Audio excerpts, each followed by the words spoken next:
Path of Night, Brine and Blood is an actual play Hunter the Reckoning podcast set in the world of darkness. We're all friends. We're here to have fun, but our story can include graphic violence, drug use, sexual content, and other mature themes. Content warnings can be found in the show notes. We talk at our table about safety, comfort, and consent, both as players and storytellers. We know what to expect. We're all excited to be here, and we want you to feel the same. So listener discretion is advised. Now let's take back the night.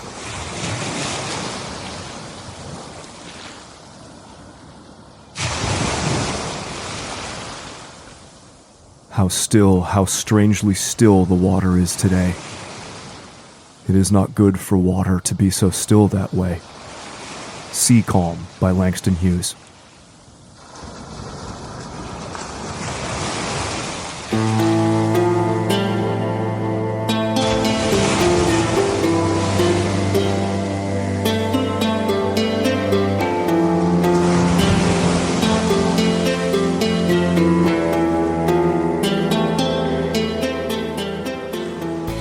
Last time on Brine and Blood.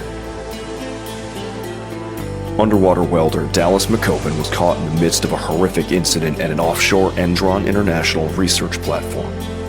Responding to the voices of the mysterious messengers, Dallas saw the truth. Monsters prowl the hidden world. On HunterNet, a new circle of fellow imbued, John, Pheia, Nat, and Todd, is coming together to face a terrifying threat rising in the Atlantic.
Nat, you lead Matteo to your car. Is following. It still seems trepidatious, though. Still seems like he might leave at any moment. The entire time he has that same energy of being on the lookout, watching out for somebody, following him, things being out of place.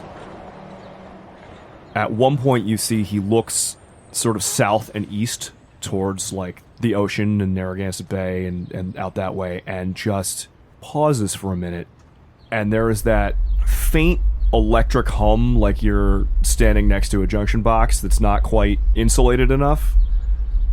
And then that settles, and after that settles, he seems more at ease. You alright? No one... Yeah, we're safe. This is safe. Good to hear. So, you have a car? You said you would drive... Wordlessly, Nat holds up her keys and just allows her walking motion to cause them to jiggle back and forth to make a noise in response. You could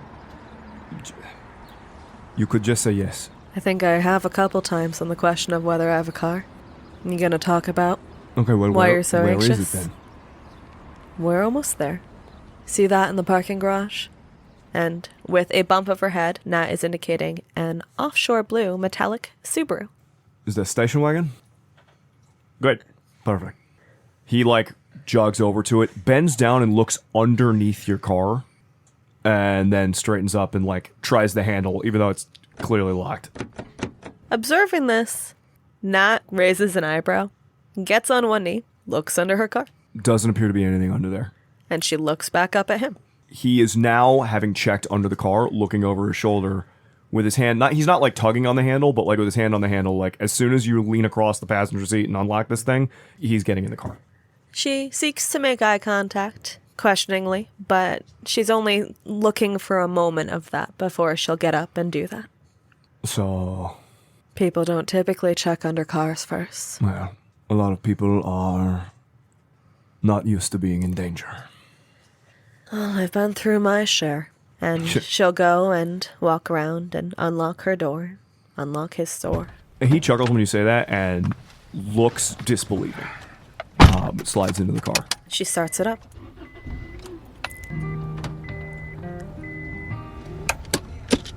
So, yeah, the nearest shoreline would be great. Any specific requirements? I mean, everything leads to the ocean. Salt water would be perfect. I would prefer salt water. But I can make do for a little bit. Well, sounds like we'll be driving for a while then. So... Thanks for doing this. I've been doing a lot of walking, so it's always nice to be able to hitch a ride. You're welcome, but I haven't forgotten your end of the deal. No, I suppose not. Well, what do you want to know? Start from the beginning. Well, I was born in Cuba a long time ago. Well, a long time. I'm only like 34. Still. And then my family moved to Miami. And then my dad went missing, and I went to go look for him. And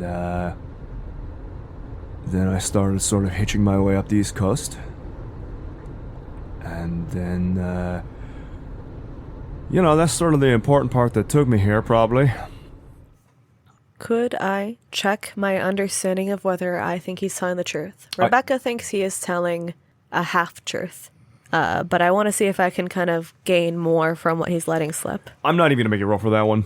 You're very empathetic. The things that he said are probably true. He probably was originally born in Cuba. But he's leaving a lot out. There is probably one big thing that he left out that he's just not talking about. And it is very likely related to why this man wants to get to the ocean so badly.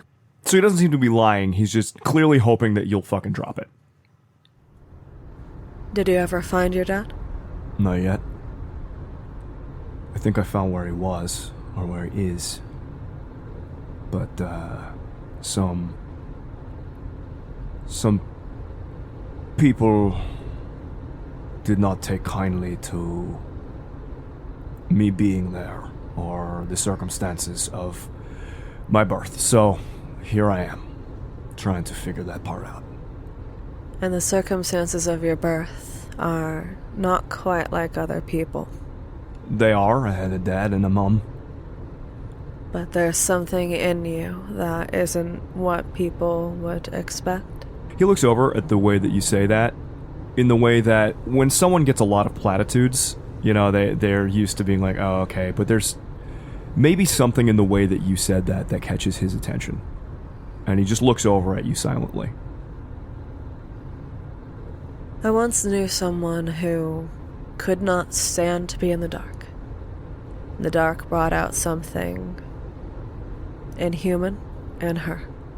And you sound a bit like her when you talk about the ocean. No, it's the opposite of that. He says before he realizes he's responding honestly. I need to be in the ocean. It calls to me. It soothes me in a way that nothing else can. And when I'm away from it too long, sometimes I see things. I see what the world is doing to itself, and I get so angry. And nothing makes me feel better. Like being able to swim. Like that is where I'm supposed to be. And I think my father... There's so many questions for him. Do you think your father was like you? I don't know. Maybe not. Maybe. Maybe he was just a fisherman and... I don't know. I don't know why he's doing all the way up the coast. Why he would be so far from Florida, let alone... I think someone has him, and I was hoping that those other stupid fucks would be helpful or at least explain something to me, and all they tried to do was kill me. Who's trying to kill you? Huge shark motherfuckers. In a literal sense or metaphorical? She says this, and there's this, little curve of a smile. I don't want to say completely like a knowing smile, but having referenced an encounter that this innocent has had before in her hunts, she is suspicious of how literal that may be. Having realized he said it out loud, he kind of clams up a little bit, withdraws a little bit into himself and just goes, I still don't think you will believe me. No one ever does. I said my name was Nat, not no one. In a literal sense. Sharks who walk as men. Or they try to, they're really fucking bad at it. She takes an appraising few moments to roll the information around. It's still shocking. She's still not entirely sure what it means. But likely on her face, there is more of a calm rationalization and evaluation than he might be expecting. Now that he said it out loud, he just kind of continues to roll a little bit. Just, the little one, I thought the little one would talk to me. Maybe would understand. We were exchanging words. He asked me for my name, and I told him, and then he said, no, what is your name? And I said, my name is Mateo. He said, no, what is your name? And I didn't know what he meant. And then the bigger one got angry, and the bigger one than that got angrier than that, and then they chased me, and I ran. And I've never felt more in danger. Not afraid. I don't feel afraid anymore. Just like I knew there was danger coming to kill me. I'm trying my best, but Hey, you can let me out anytime. I don't want to come across like some sort of psycho. I appreciate that you care. I like to think that people often do, no matter their circumstances. Although people will beat that out of you very quickly. Jaded as I am, I still believe that people want to do something human.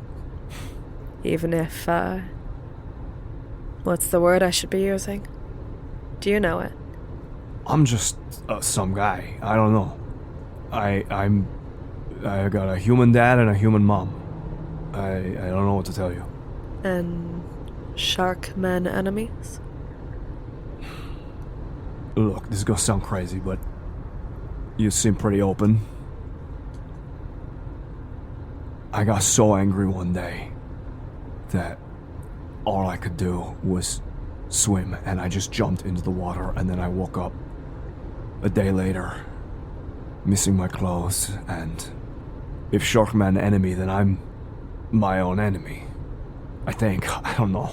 I don't know what's going on. All I know is I could smell him. I could smell the sea and the rot, and I swam out to that place. And then there were so many men there, and I got so mad, and I killed them, and I killed more, and then the other sharks came, and they tried to kill me instead, and I ran, and I don't remember how I ended up in Providence. I just know I had to get back before I hurt somebody. And you're worried you might hurt people. Sometimes I get really angry. But it's not something you want to do? Well, I'm not going to pretend that I regret it when it's happening. But after the fact, I don't feel so good about it. You're not as alone as you might think you are. There's people in this world who experience strange things. People who have abilities they might not have otherwise anticipated. Circumstances that they did not choose. If you're falling into rage and finding that there's strangeness to you, you may well be, well, I suppose I'm not an expert. Yeah, neither am I. But I think you'll probably need help to get through this, not just the ocean. Well, for right now, I will settle for a swim. You can taste it in the air out here. How disgusting everything is. I want you to be able to contact me if you need help. You have a cell phone? I don't, but there's payphones. Here's the number. She lists it off.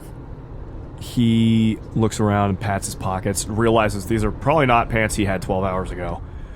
You got like a pen or something? There are so many pens in this car.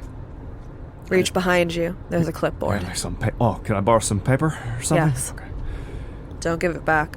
He writes down the word Nat, writes a number, writes the word help and a question mark, and then crumples it up and shoves the whole paper into his mouth. And there's like an almost cartoonish swallowing noise, and the paper is gone. Not like he had to choke it down, like he just full fucking Tasmanian devil swallowed this crumpled up piece of paper. And he kind of wipes his hands on his sleeve, sort of like wipes some of the drool off of his mouth. Nat looks at him sideways, with both eyebrows raised. Well, I couldn't exactly put it in my pocket. I feel that you could have, on the scale of options. Not and keep it. I think there's a protein bar in the back. No, I'm not Some trail mix. hungry for that. Thank you, though. Do you eat paper? No, I'm just keeping it for later. You gonna be able to read that with... Yeah, absolutely. It's been a weird few weeks. And he just kind of like pulls the handle on the side of the passenger seat to like lean the seat back and just kicks back and closes his eyes. Nat just slowly leans over and takes the rest of the paper away from him.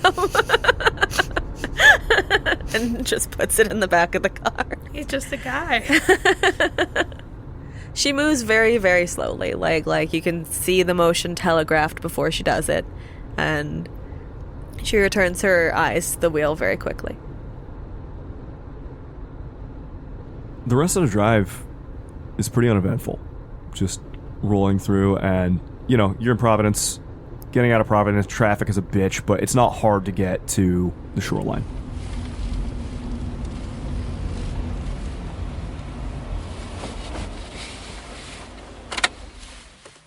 You arrive at sort of a mostly deserted beach.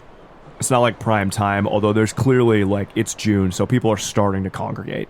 But there are little, like, sort of places where the sand and the reeds just kind of go up, or particularly with the Atlantic coastline, it's just, like, really rocky and shitty. People don't spend a lot of time looking over there.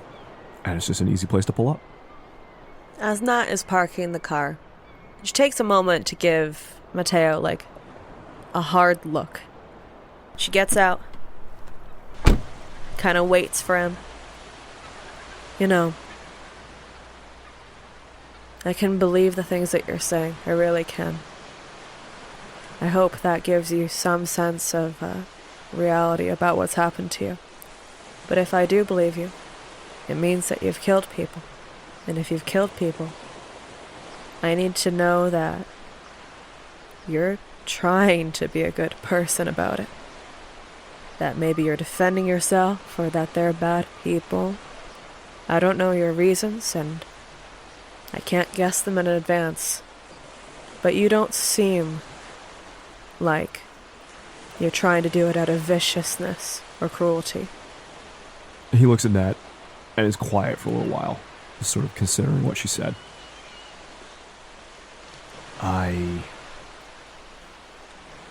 If it helps, I don't think some of them are people anymore. Careful. Someone might think that about you. I'm sure they do. They already do. Hell, for the sharks, I think that's part of the problem. That I am two people. But thanks for the ride. Maybe I'll be in touch. Something's wrong. You know that, right? You could feel it in the world? And he kind of looks out at the water with this, like, very conflicted look on his face. Is the sky red right now? No, this is during the day. And that red star that most people have ignored, but some people can see in the sky, isn't bright enough yet to be visible during the day. I think something is coming. If you happen to know what, say people. Talk about it later. If I figure it out, who knows, maybe I'll let you know. And he, like, strips off the, like, tan trench coat, kind of folds it up on a rock nearby, and then starts pulling the, like, gray sweatpants off. and like folding them on top. Doesn't weirdly seem that weirded out about just getting naked on a rock by the ocean right now. Like it's the least of his concerns. Nat instinctively looks away out of disinterest, and then purposefully looks away, keeping an eye out for children and passerby. Which is the thing he does not seem to be noticing. You definitely see a couple like teens under a bridge, a little ways away, just like with spray paint cans and cigarettes, who are like, "What the fuck?" and like look over. Now they're pointing at like this naked dude who's like standing next to the thing. He's clearly not doing it in any sort of like sexy way. He's like, there's this weird practicality to it when he just like tosses the clothes. And he looks and goes, "All right, so yeah, thanks." Get in the water. Go. Right. And he just dives into the water and then does not resurface. Nat was immediately just like, "No, absolutely not. You're not," like, her attitude there is like, she's focusing on the idea of there being teenagers over there and him being nude. She's looking. She looks through the water to make sure he gets out. Roll me a perception awareness. Yeah. I believe I have a botch. I didn't get any successes, and I did get a 1. By the time you look back from the teenagers, he's just gone. There is no sight of him. So what Nat very pointedly does not notice is amongst the people on the beach or the teenagers who are looking at the naked man or whatever, just the vague people nearby. What she does not see is while everyone's going about their day, there is one man in a torn work jumpsuit, looking waterlogged, who is staring with deadly hate from the beach at a moving point in the water as it goes out to sea. By the time Nat looks back, she's kicking off her shoes and sort of preemptively dusting off her clothes so that she can sit down and get sand all up into them, because she's going to sit at the beach for a while. At first, with the intention of, presumably, this guy might surface and come back, and maybe the ocean healed some wound in him. She's not really clear on the mechanics of how this works. But as presumably he does not come back, and maybe it gets to be an hour or so, she's actually just going to enjoy her time at the beach for a bit. Soak in the sun and lean back and figure out her next steps.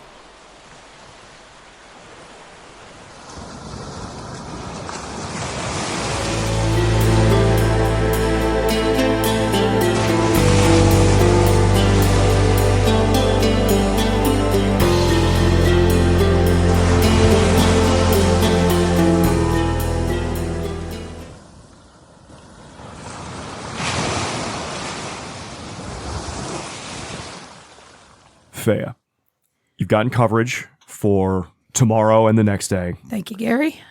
And you have taken a Peter Pan bus up to Mattapoisett, Massachusetts. There is supposedly, according to that thread on HunterNet, a diner where this guy Blessed Headache said he was going to meet up with people. But it was a little non-specific about which diner or where to go for security reasons. Makes sense. So you've taken your bicycle off the bus, catching a couple of looks of like, "Oh, come on, lady," and are walking up and down this kind of quaint, like cute little main street. Scrawled in Sharpie on the window of Jan's dockside is a symbol that draws your attention. You're familiar, as one of the imbued, with the symbology of hunters. These little symbols that are innocuous, most people don't even notice, most people's eyes glide right past, but to you and any other imbued have inherent meaning just at a glance. And there is one such symbol here that says meeting or place of meeting. It's not like they're literal words, it's that it gives you meaning, and you know that this is probably the place. The symbols, she finds them inherently interesting from like a linguistic, from a social, from an anthropological perspective, because she just does. They're an attempt to convey meaning to a specific group without using a common language by creating a common language, playing on things that have yet to be figured out. But she does see that. She will find a place to park her bike. She locks it up, and she kind of straightens herself up, dusts herself off a little bit, and heads inside and starts looking around for... trying not to look too out of place, but she's aware of what she looks like. She stands out wherever she goes. But she just starts looking for someone who could be the person who organized the meeting. There's not a lot of people in here right now. It's kind of early for, like big diner crowd. And honestly, you're not even sure that Jan's dockside gets a lot of customers. Mm. But in one of the booths towards the back, you see a guy sitting. There's like a whaler's cap hung up on like the jacket hook outside of the booth. And you can just see scrawled in Sharpie underneath the brim of that hat, the hunter symbol for friend. That's probably him. That stands to reason that could be our guy. Pheia, with a little more confidence, heads down towards him. It kind of comes to her that this is the first time she's met a group of hunters when they're not meeting up to, like, take care of a problem. And she doesn't really know how to meet with a group of hunters casually. So she just kind of starts making stuff up and coming up with ways to greet him in her head as she approaches. John, a woman in The Floor is Lava champion t-shirt, walks up and is looking like she's trying to figure out what to say. I grab the hat real quick. What does it say? Friend. Great. Take a seat. It's like, okay, that solved a lot of problems for me. And she slides into the booth. You new? Ish. I've been on one. So you're not the new one? No. Got it. Not the newest. What do you go by? Open Hearth 128. No. People speak. Oh. Pheia Quinn. That is the most unusual fake name I've ever heard. My parents were off the boat Irish. You're not using your fake name, are you? No. Oh. Right. Newish. Gotcha. You can call me John. Okay. What do you do? Do I answer this in code, or, like, are we people talking, or are we... Well, we're in public still, so you want to keep it somewhat above board here, but, like, the specialty kind of thing you do, if you got a term, you can throw it out there. I work in a museum. I specialize in customer service. Okay, so I end up doing research, investigation, reconnaissance, typically is my specialties. I'm a kind of a field information gatherer. I'm a lot less dealing with problems up close. Right. As Pheia kind of bumbles for what to say, she pats down one of her very baggy cargo pockets and pulls out a Sharpie and just kind of clumsily draws the Redeemer symbol on her palm and shows it to him. Right. Okay. Yeah, that's the best I got, man. I don't fucking know how to do this. That's perfectly fine. Just seeing what kind of resources we're dealing with here. A woman enters the diner. She's ethnically Indian. Today, she is dressed in a flannel, tank top, some shorts. Pretty neat about it, though. She's stretching. Seems like she drove a while to get here. And before peeking around at the rest of the diner, she stops up by the counter, looking to grab probably coffee, some dessert. Yeah, coffee is easy to come by in this place. And they have one of those sort of rotating pie fridges with all sorts of different pies and things for sale. Someone behind the counter looks at you. Hey, you need, you want to sit at the counter, or are you getting out of here? I'm meeting up with some people, but I imagine they all might want coffee. Okay, are they here? Like, how many cups of coffee? I take a look over my shoulder. Do I spot what I'm looking for? You see two people sitting in a booth at the back, and you see a whaler's cap with the symbol for friend hanging next to it. Looking over to the two of you. Not calls. Coffee? I have some. Yes, please. Sounds like I just want a mug then. Well, if you just go into the table and you're going to have 3 people all drinking coffee, it just... hold on. Just makes sense to get a carafe, right? Just go... If you're going to sit down, just go sit down, and I'll bring you some coffee. Appreciate it. If you go sit down, she brings over a mug, a little saucer, and a carafe, and a little bowl with some, like, prepackaged creamers in it. It's 2 mugs, right? Since there's 2 people asking. She turns around, grabs another mug, like leans over the counter to just grab one from behind, slaps it down. This is the kind of service you only get in a shit-ass New England diner that, like, these people don't care if you live or die. Here, drink your coffee. Which admittedly is sometimes nice because they leave you the fuck alone. When the goods are acquired, Nat slides into the end of the booth and looks over. I grab the hat, point it. What does it say? Whalers. And that you're a friend. Yeah, let's try to keep the sarcasm to a minimum until we've established credentials, at least. I wouldn't call it sarcasm. It was definitely sarcasm. Or it could be a sincere interest in your interests. Malicious compliance is also an option. Great. Love it. My favorite. You can call me Nat. You can call me John. Pheia. Good to see you both. Not sure if we might have talked before. I go by Grotto 116. I'm not on a lot, but Open Hearth 128. You saw my post. Blessed headache. What do you do? Well, typically, try and make friends. Although that gets a bit soul-sucking when they're terrible. You can call me an innocent, though, if you want to get technical. Just good to know what we're dealing with here. Kind of a researcher. Sometimes known as a visionary. Seems kind of pretentious for my work, but I like to know stuff and trying to find things out. Well, terminology is a useful asset in understanding a phenomenon.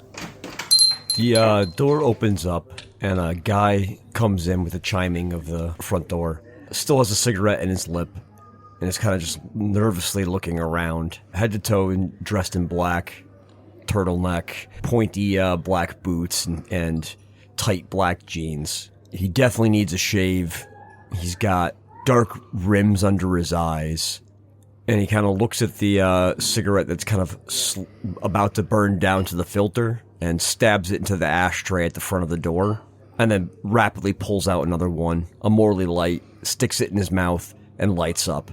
God damn it. And Pheia instinctively was wearing a neckerchief and just kind of pulls it up over her nose and mouth. He spots the group of you at the booth, kind of like nervously glances around again, and then heads over. As soon as the new guy gets close, I pull the hat. I point to the symbol. What does it say? He looks at the hat for a second, looks back at you. That you didn't have the self-respect to throw out a hat after they stabbed us in the back? Do you want to read the symbol or not, buddy? It says friend. Thank you. And Nat, pats the booth next to her. Dallas, it might actually be a little bit of a surprise to you that when you look at this symbol of just lines and circles, Yeah. that you do know what it says. Why is it that I can read glyphs? Take a seat. We'll read you in. What's up with her? He kind of nods over to Pheia. I was intubated 3 nights ago and I have severe asthma, so the cigarette's not helping. Oh shit, I'm sorry. He just kind of stuffs it out on the ashtray that I'm assuming is provided at all these shitty diner booths. As you sit down, totally not paying attention to anything you guys are talking about, another cup, like a mug and saucer, and an ashtray are just put down on the table in front of you. He stubs it out in the ashtray. I'm real sorry about that. He takes the ashtray and then puts it on another booth so that it's away from her. Appreciate it. Great. I take it you're the new guy. Yeah. My name's Dallas. He grabs a seat. You can call me John. Okay. I usually just go with Nat. It's easier for people to pronounce. Okay. And not everyone wants to use their real name here. Sure. Pheia, I work in public service with a name tag. There's no point in hiding my name. Pheia? Yeah. All right. So, what the fuck is this? Well, it's not something that we know everything about. We are learning as we go. And there's not so much a guidebook for this.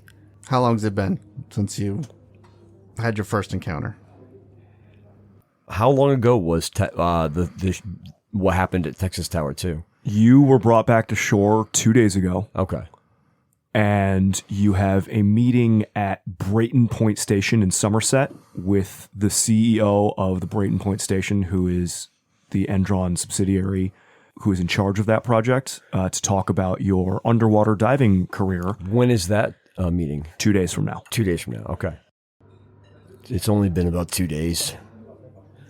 I don't think I've slept since then. I've just been trying to figure out ways to get all this shit to stop. Because you saw something unusual, and you feel it changed you. No, it didn't change me. You're not hearing new things, seeing new things, understanding new things. Sure, but I saw friends that I worked with. Texas Tower 2. I was there. I worked there. One of my coworkers jumped off the edge of that tower. And then these weird shark monster things assaulted the tower, and out of the ocean where there should have just been a decompression chamber came tactical teams with automatic weapons fighting these things. And I saw guys ripped in half. I saw a lot. My best friend on the tower, he grew gills. I don't know. I think he got brought out in a body bag. I don't know. But this shit happened. Look, I've been out of my mind many times. I have explored all kinds of weird shit. I was stone cold sober for all of this, and I know the fucking difference between seeing something that is real and having that haze over your mind that this is your perception being bent. And what I saw was fucking real. Well, you're in the right place, because we believe you. No one here is going to try and convince you that you didn't see what you saw, man. And I'm sorry for what you went through. Sounds like you lost a friend. And saw some pretty awful shit. Yeah. Did you receive any more information at that time? I did. He kind of looks at you like, kind of puzzled that you would think to ask that. It's common, depending on how your start comes about, depending on your connection with however we receive this information. Okay. He takes out a notebook, starts writing things, mostly in a shorthand of sorts. The horrible fucking monsters that came out of the ocean and were ripping us apart, they were in the right. The tactical teams that came out from the ocean to fight them, I knew that they were corrupted.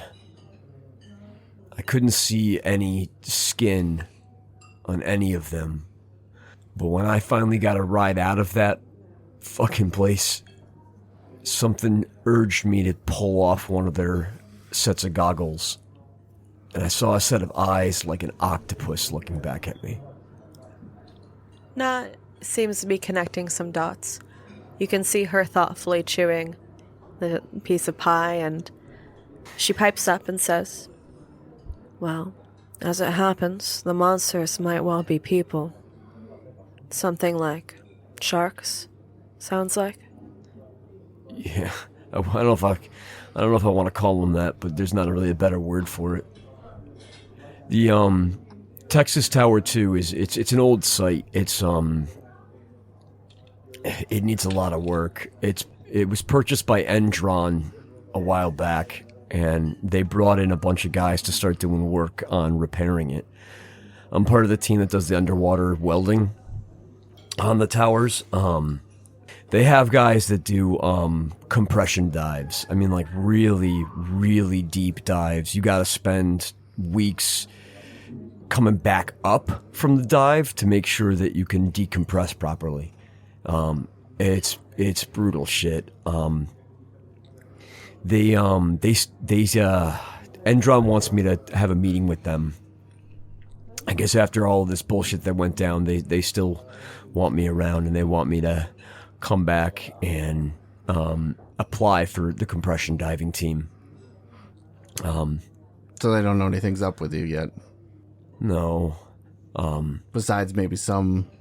The fact that I witnessed full-on battle between shark monsters from the deep and a fucking corrupted octopus-eyed tactical team. No, they apparently think that's fine for me to witness. Well, not everything appears that way to normal people. No? No. We have, some say a gift, some say an ability to... Does anybody say curse? Yeah. Not unusual. If you want to be pessimistic. What are you, an optimist? I like to think that I'm a realist, but some call my people optimists. To pierce these illusions, these disguises that the monsters hold. And that is not visible to everyone else. So during your, let's call it awakening, a lot of times this is automatically happening. So what you're seeing might not have been something any of the other regular people around there were seeing. I don't think any of the regular people around there made it out. There's also that.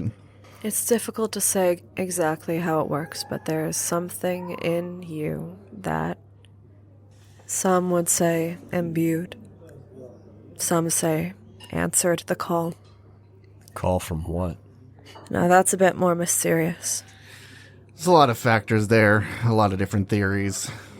Messengers is the best answer that we can give, usually. Messengers. There's something in us that is destined to see the other side of things, to interact with it, and people find that they have different aptitudes. Some to fight, some to heal, some to befriend. It seems that we're given roles. In the end, you did something. There's a number of people that seemingly have witnessed things and done nothing. They are not the same as we are in that way. Useful, but tend to be a little bit more on the outside. Gotcha. Now, what you're dealing with here seems to have some sort of corporate, maybe governmental connections. Yeah, Endron, these fuckers. He starts to pull out a pack of cigarettes from his jacket, is halfway out with one when then he kind of like realizes that Pheia is right there and goes, oh shit, sorry. All right, Puts our it in, habits of break. puts it back. Is there coffee? Made sure of it. He grabs the carafe and fills up a cup and slides the carafe back over to where it was. The one thing that I'm sure of is that whatever I witnessed, the hulking fucking shark-toothed, slicked skin things, as fucked up as this is to say, those were on the side of nature and balance. I may know something more about that, actually. To be clear, I don't know what I know. There's a lot of estimations and assumptions being made, but I know, and I fucking knew this from the start when I took the job, but I know that Endron is slimy as fuck. They are a shitty company. They take advantage of the guys who work for them. And after what I saw, I know for a fact that it is corrupt through. And I'm not even saying this in like a fucking, screw the corporations, bring that shit down. Like, I mean, yeah, but no, they are like beyond the normal levels of corruption. Supernaturally fucking corrupt. There is something insidious that is, I don't even know. Maybe that's why they want to keep you. It's why they need to be stopped, is what they need. Well, but they might be tied into something more. I don't... Oh, of course they're tied into something more. They've probably got connections all over the place. I understand. Who fucking knows how deep Endron goes? Endron might not even be the fucking, main corporation there. Violin thought this was an important incident, so let's focus in on what that is, and it may lead us to more. You said most of the other workers didn't make it. I haven't been in contact with any other guys that I know there. Okay. Rob, are there any other workers I know who are maybe still, or were not at the site when that happened, or... Yeah, there are several guys who either were on shore leave or were on rest and didn't come up or something.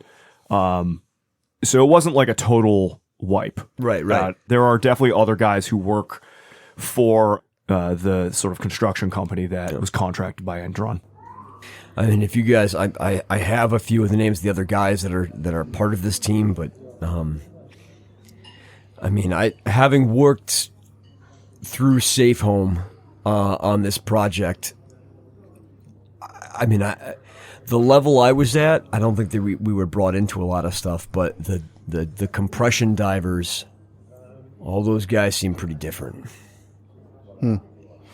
You eaten anything? You said you haven't slept much, have you?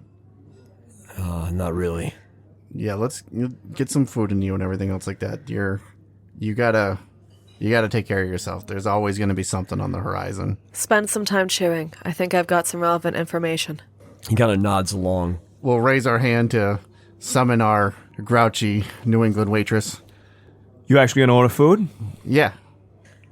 Full stack of pancakes. You want bacon, eggs, anything like that? Just pancakes Just for now. pancakes? Yeah. All right, Mr. Diabetes. Anything else? Yeah, I'll do the 2 eggs over easy with the hash browns. Can I sub that out for fries? She doesn't respond, but you fucking. And then I'll do rye toast, corned beef hash. Can I also get one of the waffles with strawberry and whipped cream? And I'll do a side of cottage cheese, please. Should be able to pack all that away, Mr. Appetite. And then can I also do a corn muffin grilled, please? You guys want mozzarella sticks? I'm good. Mozzarella sticks as well, please. Ladies? Since I've got dessert out the way first, how about you got a vegetarian hash, something like that? We got potatoes. Flipping through, like, the shitty diner menu. Not a lot of great options. Yeah. They have like a spinach omelet that's about the eggs and spinach, and there's probably not much else in it. All right, looking at the spinach omelet then. Yeah, okay. While everyone else has been ordering, Pheia has been flipping through her wallet just to see how much money she has. Mm-hmm. And she puts it away. I'm good with coffee. Get what you want, I got it. Can I get a club sandwich, please, with french fries? No problem. Thank you. Without saying anything, she just turns and walks into the back, and you hear her yelling, I met someone yesterday, and I think it could have something to do with all this. Some tricks of fate are important to how we operate. We sometimes just end up in the right place at the right time. It tends to be that whoever answers the call, even in these little individual moments, are the right people for it. Wait a minute. So real quick, which one of you is Violin? Violin doesn't come outside. Oh. Okay. He is colloquially known as a hermit. They get a lot more information than the rest of us. They're a lot more tapped in, but can't stand being around people. Gotcha. That sounds exhausting. Violin is exhausting. So wait, do you want our handles? Is that what you're looking for right now? Yeah. Okay, I'm Blessed Headache. Okay. Grotto 116. Open Hearth, 128. Yeah, I'm I'm sorry. I'm placebo, whatever it is. I didn't want to put the fucking number, but it forced me to. Yeah, it does that. Who fucking made that site? It's terrible. A guy named Witness 1 is credited for making it. It does seem to have capabilities beyond a normal programmer. Gotcha. Well, he doesn't have any capabilities beyond a fucking designer, though. It's fucking clunky as shit and ugly as hell. Yeah. That thing looks like it's fucking scrapped together with just nasty shit. I would never tell him that. Why not? Fuck that guy. He's unhinged. Yeah, well, he also doesn't know how to fucking make a site that looks decent at all. That's really not the point. Is that what you did before you were underwater welding? No, but I have a background in the arts, though. What kind of a background in the arts? Well, I went to art school. I have done quite a bit of sculpture and welding thing. Look, the art world's full of fucking assholes. I get that. I'm not one of them. All right? I got out of that shit because I was tired of these fucking pricks that don't know their ass from their elbow. So I decided to fucking move into a more honest field of work. Unfortunately, it's fucking Endron. Yep. That sounds... Ironically, the least honest field of work. Yeah, apparently. Well, even if your cosmic purpose ends up being web design, it sounds that we have something else on our hands. And I think the man that I met is connected to it somehow.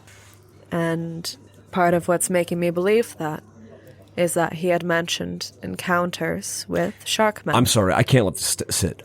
I'm a sculptor, not a web designer. But I do have an eye for fucking good work, and that shit is terrible.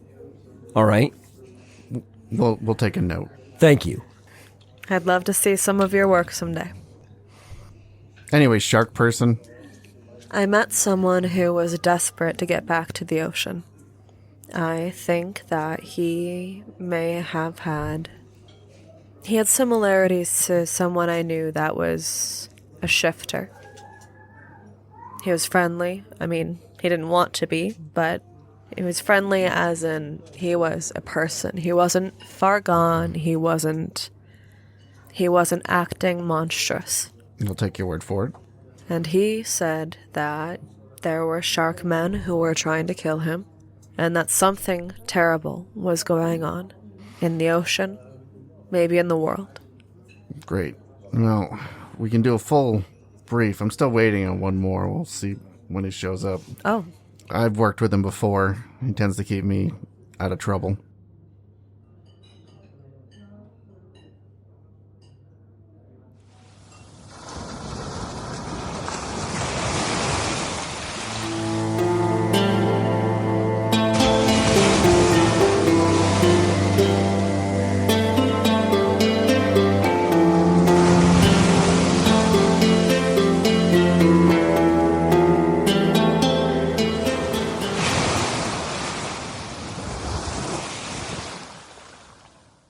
Todd, as you leave school, in your messenger bag is a folder that was given to you during a teacher presentation at the end of the day by someone that the Board of Education is currently pushing to use as an outside consultant for the schools, Bradford Incorporated.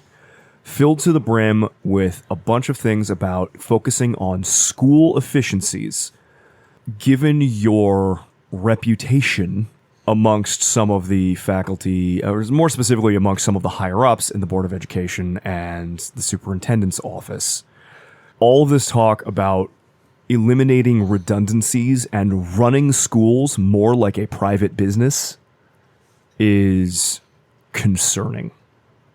Just another on your list of things to be worried about as you head out and take your car to meet Blessed Headache and some others who are supposed to be showing up at this place in Mattapoisett, some dockside diner. Knowing how Blessed Headache works, he said he was going to mark the area, so you know to look for the symbols.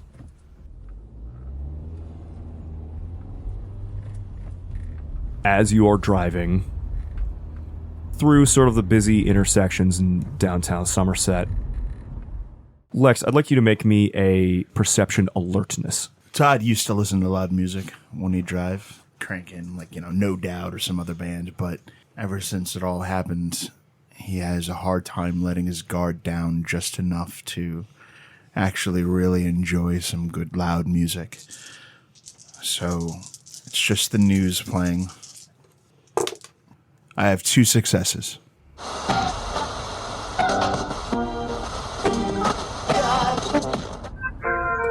You're listening to the news. A lot of the news right now is about a push from a local senator, some Kennedy cousin or something, who is trying to take on this company that a couple years ago took over the Brayton Point Power Station, Endron International. They are doing this big push right now where apparently Endron says that they are fixing things up based on what the previous owners had been doing, but environmental groups are really pushing for the fact that this thing is a disaster. There's been mass fish die-offs, claims that the water temperature in Mountain Hope Bay has gone up like 2-3 degrees in the last couple years, and that it is specifically the Brayton Point Power Station's fault. Endron says they're fixing it, but the senator wants to install some oversight from the government over the whole thing, just sort of droning in the background. It is that sense of inability to relax that shows you as you are taking your right of way through an intersection, a huge shipping truck that is barreling at twice the speed limit straight for you. I need a drive check. Oh. All right, let's do that. You pass the alertness, so you are allowed this drive check. This is a contested roll. I'm Dex 3, Drive 1, so I'll be rolling 4 dice to evade. Nice. I've rolled 3 successes. They have rolled 4 successes. Shit. So here's what's going to happen. You manage to move the car enough that you are not T-boned directly in the driver's side door. It will clip the back of your car. I am now going to roll a bunch of damage. I have another important question for you. Is Todd the kind of person who wears a seatbelt? Yes, for sure. Then you may roll your soak at -2 difficulty. Todd, you will be taking 14 points of bashing damage. Sick. I soaked 2. Sorry, I soaked 3. So you are not instantly killed. Neat. Yeah. That's good. We like hearing that. There are screams. Actually, that wraps around into lethal. Are you still conscious? No, that's going to put me out. Okay.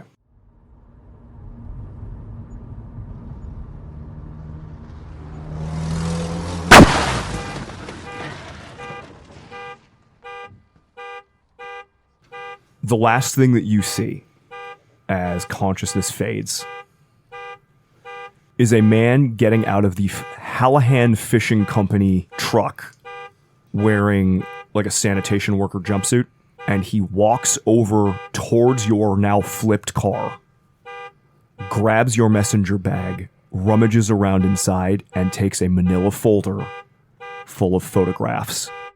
And then the world goes dark.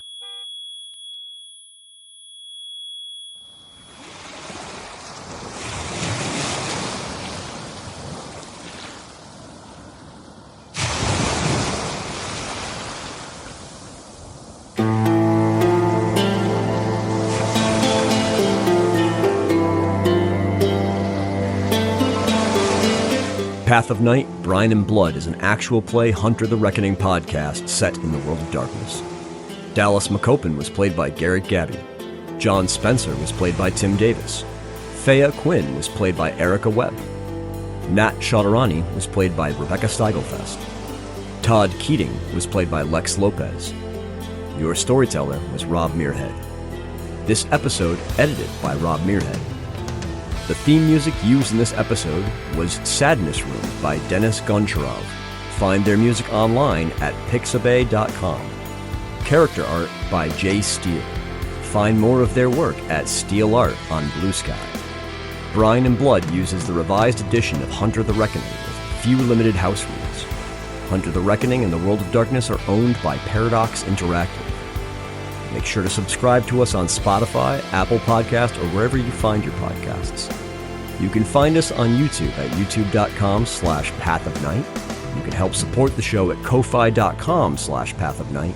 And you can find us at Path of Night Podcast on Bluesky, Twitter, and Facebook, or email us at pathofnightpodcast@gmail.com.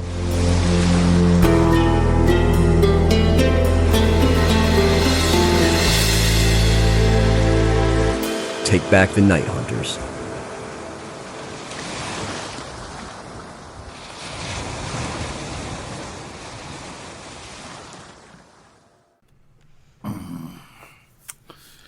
Shit.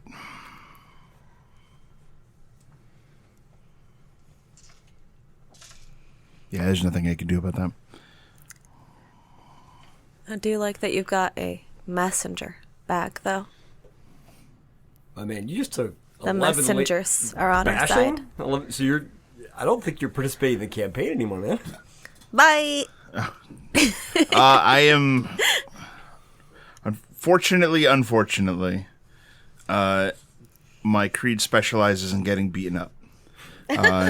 So, hold on. Let me... So yeah, for my purposes here, where are you at? Like, physically. So it's going to be 1, 2, 3, 4, 5, 6, 7 in cap. 8, 9, 10, 11. So with a total of 11 damage, that is going to take me to wounded lethal. Normally that's a -2 penalty, but I'm actually able to ignore wound penalties up to crippled. This is because you're a defender? Yeah, and it's a background I have called Iron Will.